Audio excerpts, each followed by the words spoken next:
understand when it flips like that. Yeah. Anyway, always wear my seatbelt. But what's up, everybody? Hope everybody's good today. This camera a little jacked. Hope everybody's good today. Had to go meet a client. Client with a good, positive, go-get-em attitude, which is rare, honestly. A lot of clients I meet. Whoa. Tesla FSD, just for no reason whatsoever, just decided to slam on brakes right in the middle of the road for no reason. It's kind of odd. But anyway, I had to go meet a client today, and the client was refreshingly positive and wants to grow his business. A lot of people are just content. It's very odd. A lot of people are just content in having their business be what it is. This guy's got a whole mapped plan. Like, he wants to take on his competitor. He wants to take on is a $1.5 billion, I believe he said, $1.5 billion industry, and it's a major player in the market. And where most people would be like, we can't take them on. He's like, I'm ready to take them on. I want to take those guys on. So I'm like, hell yeah, let's go get them. Let's come up with some marketing plans. Let's come up with some campaigns, and let's go battle those big boys. I believe in that stuff, man. Like, yeah, I believe in that stuff. And then the people who don't believe, it don't happen to. But the people who do always tell you later in their little documentary story that they did, that they said so and so and so, and they said like, oh, I remember that day. That was the day that this happened, and I was like, boom. But you got to think it to believe it, you know. So if this guy said, nope, I don't want to worry about it, there's no chance of us battling them, that's exactly what it would be. But in 2 years, he might be like, yeah, I remember me sitting down with Michael and talking about coming up with some marketing campaigns with this, and you know, they were a $1.5 billion company, and now we're above them. You never know, man. You gotta think to the sky. Oh, even though it's hard sometimes. I did hear from my other client today. I gotta go home and get that straightened out. And what else happened today? Talked to my son last night. He's going to Nashville, Chicago, Peoria, Illinois, somewhere like that.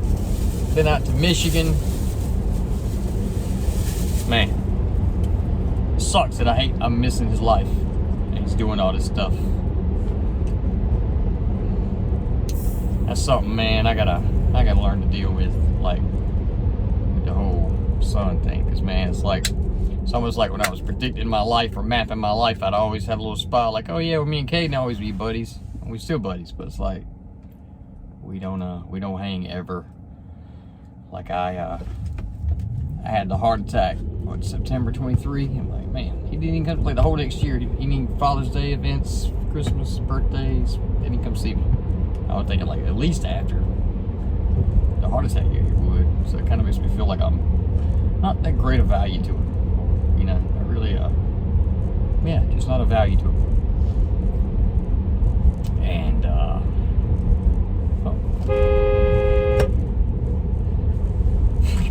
I felt like 3 people almost head-on collision me today because they're on their phones, not paying attention to what they're doing. Swear. But anyway, yeah. But yeah, man, I just wish I could hang with Caden and do some stuff. I just thought it was going to be a closer relationship. That stuff hurts. And I try to think back with my dad, man. I'm like, man, it's my dad. If you didn't know him, he was a man's man. You know, he won't want to admit, he won't want to cry, he won't get upset, he won't want to admit like, oh, you hurt my feelings or anything like that. He was a man's man, so he would have never told me. But I wonder sometimes, like, man, times I had like girlfriends I was dating, going all out, going on trips and doing all this stuff, like, I never even imagined it from my perspective, but I bet he was like, what in the world? Like, my little buddy just left me. like we were friends, and then he's just gone. Like he just grew up and just gone. Like that's kind of how I feel about Caden. I'm just like, dang, gone, man. Like he got to a certain age and he was just like, see ya. And like we had a little spat, you know, like when he moved out, like a long, long time ago. But yeah, man, some things you don't have a blueprint for. I remember, like, you know, growing up, if you were my age, you know, your pops or your mom, they'd tell you like, they'd be like, you know, if you don't like my rules, you want to go by what I'm saying, then you just have to get out and find somewhere else to stay. And like, man, I remember telling my, that was, you know, like that's my blueprint. So when that time came or I had that little trouble, I was like, all right, so I'm gonna tell him. And he was like, okay, see. And he's going to stay with one of his friends. He was gone. I mean, we you know, we made up and stuff after that. We're all right now. But it's like, yeah, it ain't the same, man. Times ain't the same now. I mean, with all the social media, the networking ain't the same as far as like just in society, you know. I mean, because God, he just hit somebody up on Facebook right quick. He could have, you know, back then I had a telephone number. I had to worry about waking their dad up too late or, you know, something like that. Just couldn't call those people like that in the middle of the night. I mean, you probably can though. Or, you know, in today's time, you probably can. It's a little different. My daughter texted me the other day. She texted me, she said, you know, I love you. Which usually, you know, what it is, and I'm glad she texts me that stuff. And then I say, I love you back, and then,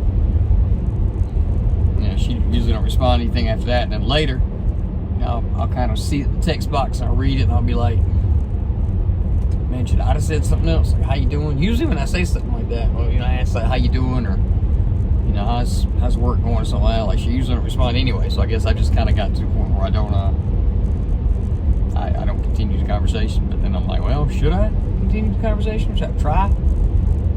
But I think I've just kind of backed off that because my feelings get hurt, so I don't try. You know, kind of back away from what hurts you. Even with the Caden thing, man, I'd probably call Caden every day if I didn't think, you know, he wouldn't answer. Like, you know, I say, well, yeah, I'll call Caden, but I'm like, oh, nope, he's probably not going to answer, and that's just going to hurt my feelings. So, nah, don't call. I was talking to my other buddy today, and he was telling me about him and his son having issues.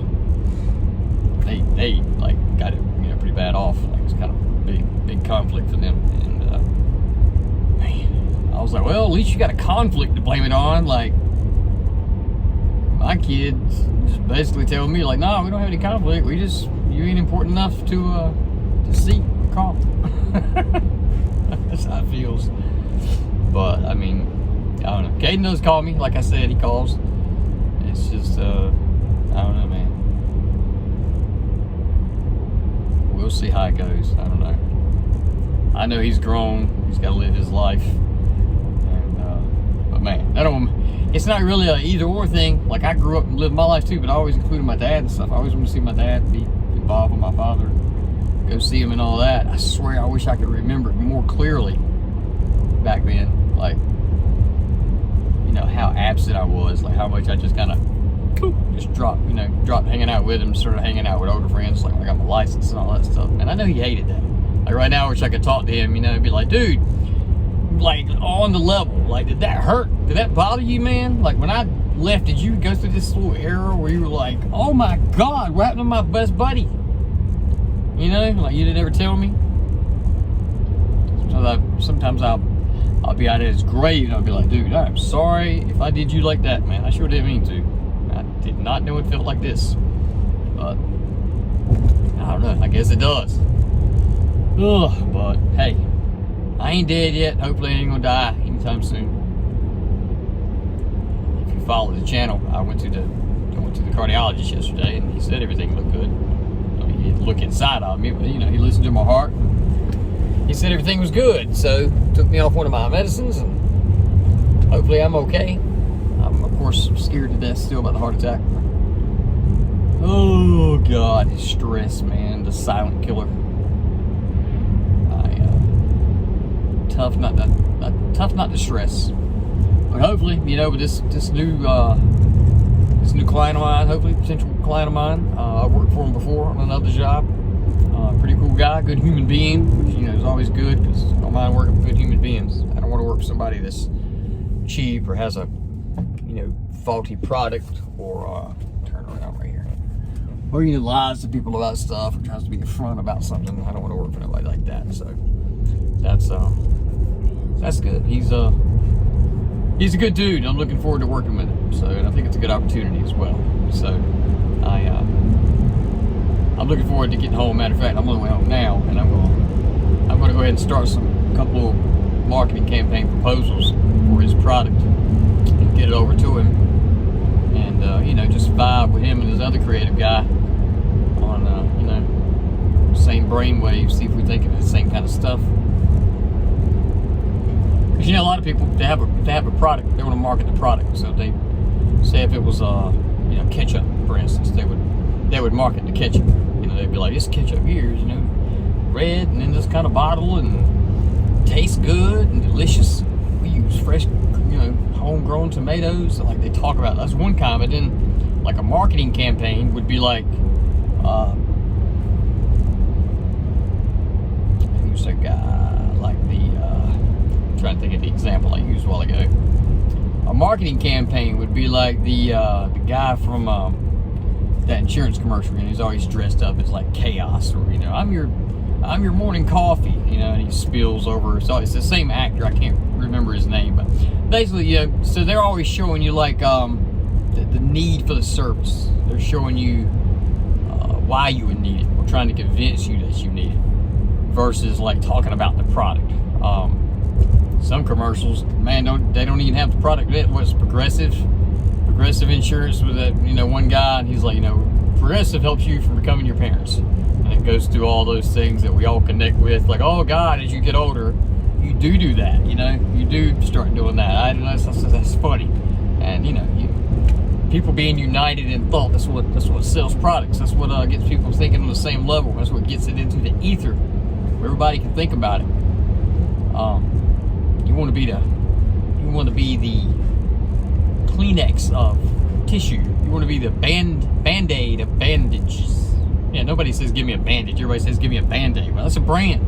Hey man, can you Xerox this for me? And nobody says copy machine. They say Xerox. Xerox is just a brand. You want to be that of your product or service. I've said this a million times, people. I don't know why nobody don't listen. And the thing about it is, everybody that don't listen, or everybody that hasn't listened, is in the same spot they were 5 years ago when they didn't listen. I don't know why y'all won't listen, but you won't. But you'll see. You'll see one day. You'll see one day. But that's how it goes. So you want to be the brand ambassador. You want to be the one everybody thinks about in that product or service, and you got to make that happen. You got to do all the marketing. You got to do all the campaign. You got to make up all the campaigns. You got to, or go hire somebody to come up with marketing campaigns for you. But how many of your friends be like, yo man, have you got any cola in the refrigerator? Nope. They're like, you ain't got a Coke, do you? Like, Coke. That's the brand. I may say Pepsi too. I'll give you a little slack. I may say Pepsi. But that's the idea. And this guy here that I talked to today sounds like he gets that, which is pretty rare from the clients I talk to. Clients I talk to, or the clients I talk to that I don't end up working with, is what I'm talking about. Clients who call me and say, hey, listen, I want to be making twice as much as I am now next year, or I want to do 6 months. I want 100 more customers in the door every day for 6 months. Like in 6 months, I'll give you 6 months, but I want a new customer in the door. And I'm like, okay, your product, what do you sell? Oh, we sell smoothies. Our average smoothie is, $6. I'm like, all right, so you want me to write a marketing campaign for you that brings you, 6 new customers, or what is it, 3 new customers, or whatever the number was, 5 new customers in the door.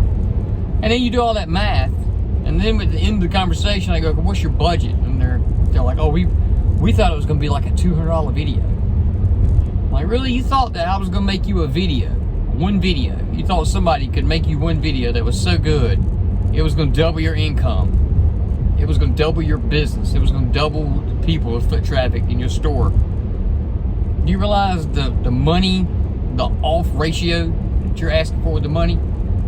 I mean, you're talking about spending $200 to then turn around and double or triple your income to what you just told me. And then you want to spend $200. But that's what people don't get. They just don't get that. Look, man, that's twice that falcon. The falcon is sitting on my doorstep. I just drove by my house right then, because I'm not done talking yet. But I just drove by my house and I'm gonna turn around, but there's a falcon that lands on my door. I think he's looking for my dogs. Because he comes around, he flies around and stuff, looks, and we got a picture of him on the Ring camera yesterday. And he is like spread eagle on the door, on the doorbell picture. Like, yo, like he's flashing me or something. But he's like, I don't know. And I just rode by again. He's sitting back up there again, just chilling. All right, I'm gonna have to have my first hunting trip before I have my first hunting trip. Shoot him with a crossbow right in the throat. Little hawk, little chicken hawk. After my little chihuahuas, man. If a chicken hawk or any kind of other hawk touches my chihuahuas, man, I will fly my drone up in the air and do a head-on collision somersault kick to the eagle's face. Or that hawk's face.